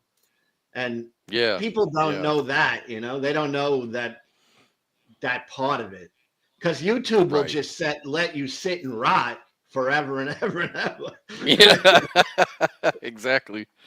I mean, it's Exactly. not like you make some videos and all of a sudden, you know, your videos are getting out there. Yeah, that's You know, right. And yeah, and I'm gonna try to spend more time looking at that, not being so I'm so busy with so many things. I just really need to organize my time a lot better. see, I But have a big advantage because I don't have a real job. I don't need yeah. a real job at this point in my life. So I spend a lot of time in things that I've learned for many years being involved in social media and Mm, marketing and getting my channel exposure that most people aren't going to get if they just make a video, you know. yeah, And that's right. I spend a lot of time on that. It's kind of behind the scenes, you know. Mhm. And Mhm. that's why I've gotten some growth that I think most people wouldn't even be able to get, you know. And I still want to grow, you know, but I've gotten growth that I don't think people who make, you know, you can make a great video and it can go nowhere. That's just the way it works. That's really the way it works. I know. Well, I'm gonna go ahead and I'll have to get off here and take care of some things myself, but I'm glad that you guys joined me and really the audience participation was great today, even though Sophia wasn't able to make it. Um, but yeah, man, it's been a great conversation, and we're gonna do it again next week. And Logan, Mike S. Miller, but most recent live was 2 weeks ago. Was the interaction between Lou and him on another channel? I don't know. No, No, it was yesterday. Mike might not even post it because it was it was so it was on his bigoted. Mm. channel. It was on his channel yesterday. Oh, it Yesterday. was public. Okay. Oh, it's Okay. brand new. It's not something old. Gotcha. Gotcha. It's fresh. Oh, and by the way, Lou, I think Diesel wants to debate you on something. I think he's saying atheism is a cult, Yeah, something like that. I And know. then, Now if I can't win that debate, I'm not very good. yeah, yeah, you're out of here, man. So we'll Well, we'll put that together. And let me just throw objective. something at you. Yep. Yeah, let Logan me just wants real quick. Log. Yeah, go right ahead. Yeah, before, I know you're in a hurry, but you and Sophia were talking to me about maybe starting a channel or doing something. I said I just don't have the time, and you guys said you might be interested in doing something together. I don't know if Yeah. you've talked to her about that, but I've given it a lot of thought, and I've talked to some other content creators, and they all say that they would love to see me do something with you guys because they think I would really have a lot to offer a channel, and I'm not saying that's true or not Mm-hmm. necessarily, but I've gotten a lot of really good feedback about that. Cafe, by the way, it's always great to see you. Um, so if you guys want to maybe set something up where I would be a regular, like a co-host, maybe one Yeah. Saturday a month. I'm Yeah. thinking Yeah. like the first Absolutely. Saturday. I can't commit to anything like too much. That's why I told you guys about my own show. I just don't have the time to commit to anything too much. But if you guys want to do something like, I was thinking that we could set it up to where we do it on the first Saturday of every month so that people know what's going on. Yeah. Yeah. I'd be interested in setting something up. So I've got your email. I'll reach out to you. We'll set some details up about that. Yeah. And then Let as me far as the know. Yep. yeah, I will. As far as the debate with Logan, I don't know. I'm happy to debate topics I'm knowledgeable about, like I said before on your Right. channel. So Right. if they want to Mm-hmm. debate the flood or morality, there's probably other topics that are skipping my mind right now because I just woke up. But But it seems to me that before you said they wanted to debate me about transgender issues, and what I'd said before, and I guess they weren't here to hear it, but I'm happy to have a discussion about anything, frankly, But as far as transgenderism, I'm not qualified to have that debate.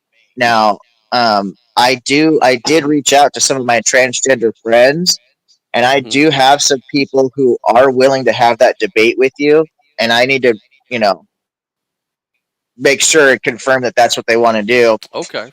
But I do, if Logan really wants to debate about transgenderism, I could probably set something up for them. I could get them a really strong opponent. But as far as myself goes, I'm just not qualified to debate that. I'm not qualified to debate evolution, even though I definitely believe in evolution. So I would, as far as a formal debate goes, I would definitely want to debate something that I'm actually knowledgeable about, like a really, really good, deep understanding of. Otherwise, it's not going to be much of a debate. I'll just be quote mining. I understand. Yeah, yeah, yeah. I get that. Okay. Yeah. If Logan, you heard it from the horse's mouth. Now he said we can just discuss it. But if you want to discuss it with some people more qualified to have that discussion, Logan, that's on you. Just let them know, and we can definitely put it together, man. I like debates. You know what I like about debates? I like debates because it makes it engaging. It's fun. Like if I go surf around to look for, theist, atheist videos or whatever, I'm wanting to see a debate about it. You know, like that. It's just entertaining. It's just an entertainment factor, but it can also be useful for like those guys that are on the fence about things. Because I don't think you're really gonna convince the other side, the guy on the other side of the camera. I don't think that really happens, but I think that at least people on the outside can check it out and then, they'll lean one way or the other so long as they give a really good argument for each side. Well, normally I would completely agree with you, but the truth is I actually have a debate scheduled. By the way, we just came up with the date on November 1st. It's a Saturday evening. I'm going to be having a debate against an atheist, and I'm really looking forward to it because I'm tired of just dunking on Christians. It's just too easy. And the Mm-hmm. topics I'm knowledgeable about anyway, when it comes to morality or things of that nature. And so I'm going to debate an atheist about objective ethics because, as you guys know, I believe in objective ethics, and most atheists do not believe in that. Even though I'm not an atheist, I'm agnostic. But it's going to be a really good debate because Mm-hmm. it's going to challenge me to defend a position that is from the minority view. And I'll be honest with you, my goal, because the gentleman I'm debating is a really cool guy. We have no animosity to each other. We don't have this isn't one of those debates where there's a lot of emotions tied to it. We're just Mm-hmm. talking about it from a scientific or social aspect of it. And my goal is to get this guy at the end of it to admit that I've convinced him that objective ethics actually is true. I may not do it, Mm. but I plan on bringing a really strong argument because I do believe that there's a very good philosophical argument to be made for objective ethics. So I'm gonna put my best effort into it. So people who have heard my argument, who have written books themselves, have suggested that I actually write a book about it. I don't know if I'm going to do that or not, but I'm leaning more and more towards doing it now that I've finally got my syllogism together. So I've come up with a sound conclusion with a valid syllogism for it, even. So I think Oh, I've got a pretty nice. strong argument. Yeah, Oh, yeah, it's pretty wow. strong. When is that again? It's gonna be it's gonna be November 1st in the evening. I think around 7 o'clock, 8 o'clock Eastern time. Mm-hmm. Hey, objective, I wanted to ask you, when you say objective ethics, are you including what we would say objective morality as well, or is it you focusing in on ethics? So here's the sticky part about that, and I will be laying this out in the debate, and this is going to be the most difficult part of the debate for me to hammer down on is to get the definitions down because morality, the word morality, we use that in different ways in society, right? So when we say murder is wrong, people think of that as a moral thing, right? But that's actually not really what morality is. Morality isn't murder is wrong. Morality is talking about the action of murdering somebody. specifically. So morality is always going to be subjective because you're talking about an action, but it doesn't have anything to do with whether something is right or wrong per se. What Mm. morality is based on is ethics, and ethics are not about actions. That's just the idea that murder is wrong. So ethics are always going to be objective. Morality is going to be subjective, but it's not a description of what is right or wrong. It just simply means that you are acting either in accordance with ethical behavior or not in accordance with ethical behavior. You don't see what I'm saying? So that's the thing to get people to understand is if they want to conflate morality with an actual idea because they don't either understand the difference between ethics and morality or they don't believe in there's a difference, because there are people who think that ethics and morality are the same thing, but Yeah, they're they're actually not. not. That's why I asked the question, because they're not. They're actually. I mean, they coincide in a lot of ways, but it's definitely not the same thing. You know. Right. So Yeah. ethics are the meta standard, and morality is simply the normative. It's the act. It describes that there's an action being taken place there, whether it's a thought or a physical action. But morality, the action itself, it is only moral or immoral, quote unquote, if it lines up with something that is ethical or unethical. So that's what makes it good or bad, right? Is if it matches up with something that's good or matches up something bad. But an action in of itself can't be good or bad. It's just an action. It's just a term for kinetic energy, right? But are ethics grounded in objective facts, or are they grounded in values? Like, is that the difference between the moral and the morality and the ethics argument? So I believe it's actually grounded in an objective reality, which is based on evolution, which is what makes it Mm. objective. And so in philosophy, philosophers have actually talked about this, like Aristotle, for example. Many philosophers have talked about this, Spinoza and Nietzsche even. And I mean, I've just been studying so much philosophy lately. So there's just a countless number. Kant. So Mm-hmm. there's actually, Kant made an argument that's known as deontology, and it's the same concept that there's this natural law, and that's what the philosophers call the natural law of things, right? So the natural law says that murder is wrong, and it's Mm-hmm. completely objective, and it's not tied to religion, it's not tied to society, it's not tied to anything other than this is what benefits human beings as a species, and that's what makes it scientific, that's what makes it objective. So ethics ties human evolution together with social evolution, and that Mm-hmm. social evolution is where we make our laws and stuff based on, right, in society. So when you have a link between those two things, that's what the descriptive comes from. It's not prescriptive So, per se, it's descriptive. so a good example would be like if someone decided to off themselves, like they wanted to delete themselves, they would be acting unethically, but not necessarily immorally. When it comes to self-deletion, actually I don't think that is unethical, believe it or not, because the individual has the autonomy. If they don't want to exist anymore, they have autonomy over their own bodies, and they should. And that's the ethical thing, is to give every single human being equal autonomy, right? That's the most Uh huh. ethical thing, so that we're all equals. So it's the higher value, basically, that ethics encompasses, I guess.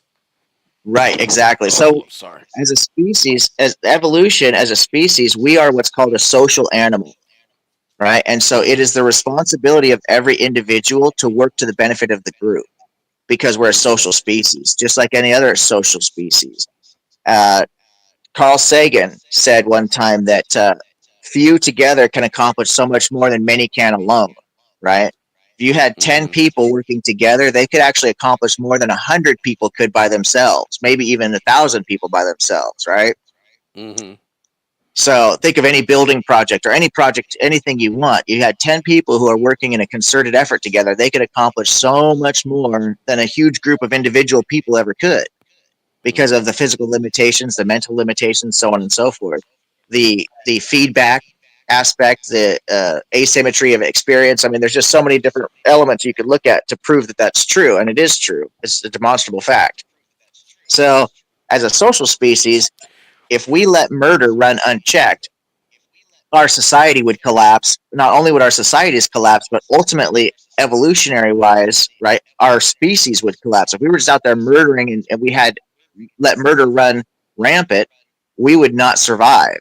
And that's what makes it an objective truth that murder is wrong. Well, we look, and it really depends on where you sit. Possibly, like I was watching yesterday.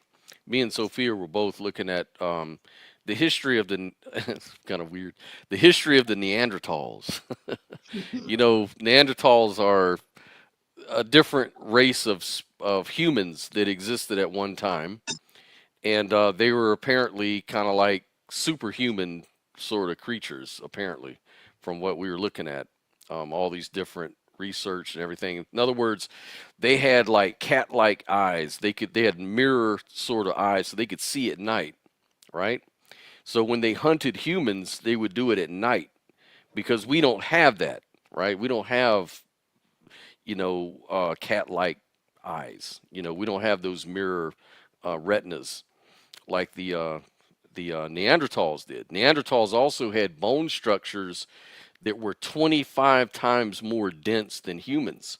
So they were extremely muscular, almost as big as gorillas. And it was explaining how they could actually take a modern day football linebacker, a Neanderthal could pick one up over its head with one hand and throw it through the goalpost. That's how strong these things were. And they had fangs. They didn't, like, we don't have fangs. They had fangs because 95% of their diet was high in protein and meat. So they were feeding on lions. They were feeding on, woolly mammoths, and humans was their favorite food. So there's all sorts of sites you can look at where humans were being captured and eaten by Neanderthals. So these were extremely violent, superhuman sort of creatures, right? Now, ethically, because what eventually happened was, the one strong point in evolution about humans is that we were able to, we're more social animals than Neanderthals were. So one thing that was going for us is we had like an intelligence that we could combine our intelligence as a group, and we could fortify a good defense in numbers to defeat the Neanderthals, because they were taking the women, they were taking human women and raping them, and then they would kill and eat the husbands or the males, human males. And so they were very smart at building weapons and tools of destruction. They were very cunning as far as hunting. They were stealth, they were fast, they were strong, they were everything. The only reason humans survived eventually from almost near extinction is because they murdered the Neanderthals. They killed them off.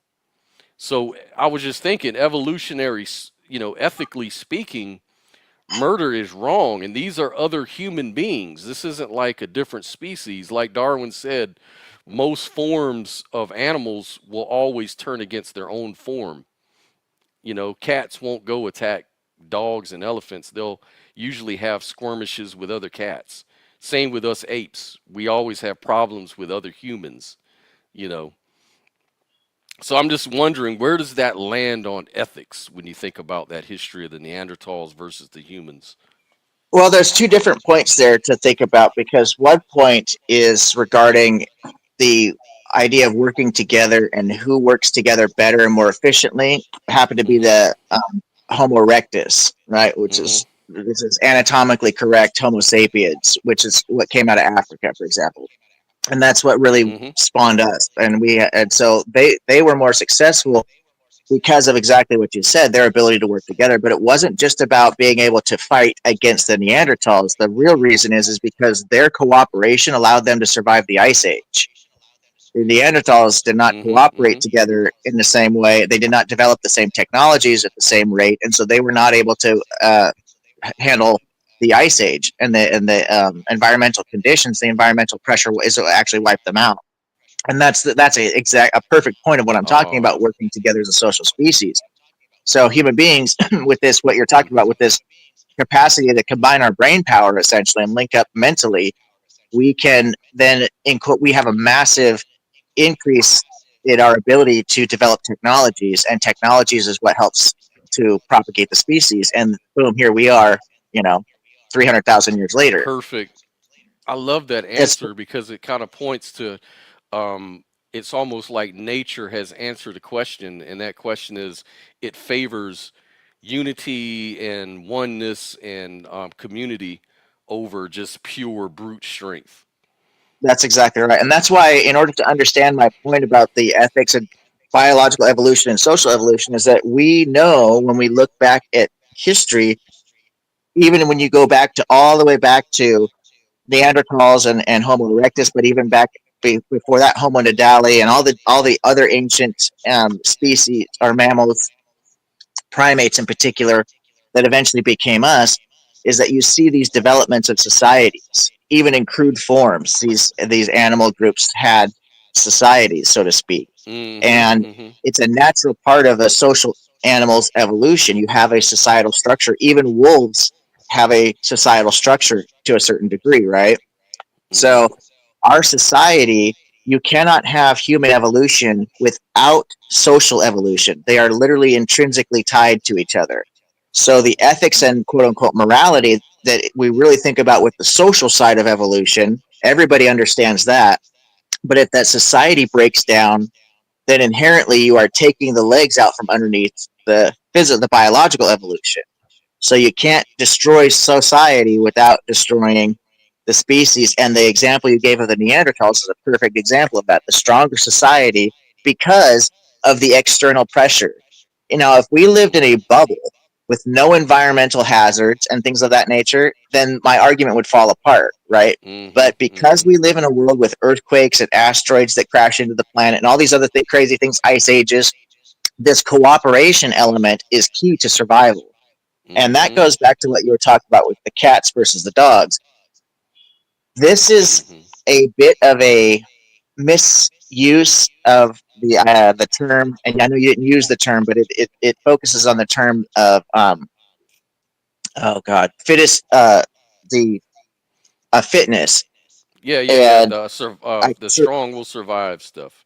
yes, but it is not people have a misunderstanding of what fitness is, right? Mm-hmm. It's not a might makes right. What fitness Right. is in Darwinian evolution is about fitness within the environment. What Mm-hmm. animal species is fittest to survive the environmental pressures, and that isn't just about fighting within your in group. That really has more to do with external things like weather, food sources, climate. Resources. Yeah. All these different things are outside of your control. And how fit are you to survive in things that are in the environment? And the environment is, generally speaking, outside of our control. Now, human beings have this incredible ability to terraform the environment, unlike other animal species, which is really what holds us back. And what's going to be our detriment is our terraforming of the planet and stuff, because we're Mm-hmm. chopping down too many trees, overpopulating too many areas, ruining our own water sources, blah, blah, blah, blah, blah, pollution and stuff. Yeah, but So what that about is the coming back economy? to It's not good for the economy though. Man, all these restrictions, man. How are we ever going to move up as an economy? right. That is the problem with because we are still learning, and it's amazing that we've been at this for several 100,000 years now, and yet we are still so we're so regressive in so many ways. Um, yeah, Brenda goes on the Think Institute and cooks Joel all the time. Brenda is brilliant, absolutely brilliant. I love Brenda, and I'd love to get a chance to talk to her sometime because she is really smart. But yeah, you're exactly right, brother. The fact that we are our own worst enemy, and it Mm-hmm. seems like, although I do think we've made a lot of advancements in our social evolution, clearly we have. The problem is our detriment is going to be the fact that technology grows on what they call the technological singularity. Technology grows at Oh an yeah. exponential rate. You know, we have I'm to have that discussion next man, we Saturday. have got That I to, come on man. here. I've been Let's do watching that. this Let's plan. stuff. Yeah, Yeah. let's plan on so on the first, even though I'm having my debate that evening, let's do our first show together starting next month on the first. And let's Yeah, talk let's about do it. the technological singularity because that's a Yeah. great topic, man. I love that topic. I've been watching a lot of that. Especially the guy, I forget his name already, the godfather of AI. What's his name? He started the project back in the 70s, and now everything he predicted is coming true.